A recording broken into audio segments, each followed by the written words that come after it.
The Battle of Brunanburh was fought in 937, and is considered one of the most significant battles in early medieval Britain.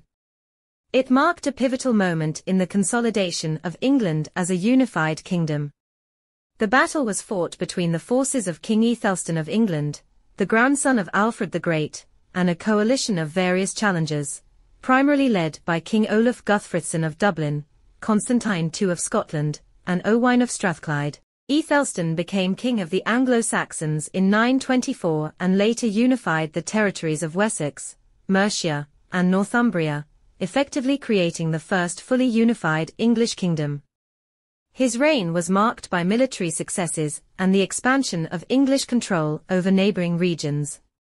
However, this growing power concerned the rulers of the northern territories, namely, the Vikings of Dublin, the Scots, and the Britons of Strathclyde, who saw Æthelstan's dominance as a threat to their autonomy.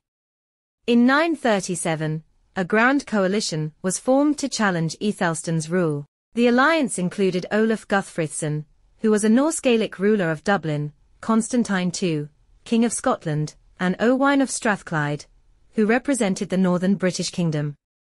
Their goal was to halt the expansion of the English kingdom and possibly overthrow Æthelstan. The exact location of the Battle of Brunanburh is still debated, but it likely took place somewhere in northern England. As the Allied forces marched south, they were met by Æthelstan's army, which included troops from across England. The battle itself was fierce and lasted for most of the day. Both sides suffered heavy losses. According to contemporary sources, such as the Anglo-Saxon Chronicle, Æthelstan's forces fought valiantly, and after intense fighting, the English army emerged victorious. The allied forces of Olaf, Constantine, and Owain were decisively defeated. Many of their warriors were killed, and the leaders, including Olaf, fled the battlefield. Constantine's son is said to have died in the fighting, which deeply affected the Scottish king. The victory at Brunanburh solidified Æthelstan's reign and England's dominance in the British Isles.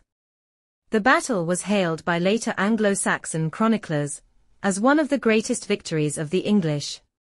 It established Æthelstan as one of the most powerful rulers of his time, and marked a turning point in the history of England. For Æthelstan, the victory prevented the northern kingdoms and Viking forces from gaining a foothold in England.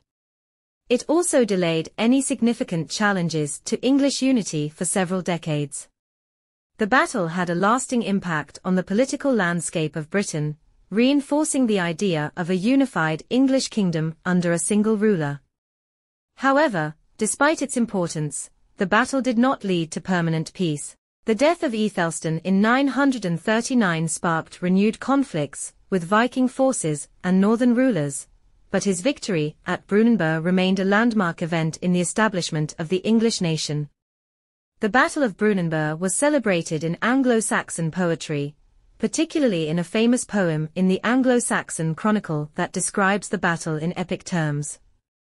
It is considered one of the most significant military events of the 10th century, marking the beginning of the end of Viking influence in England and the consolidation of the kingdom under one ruler.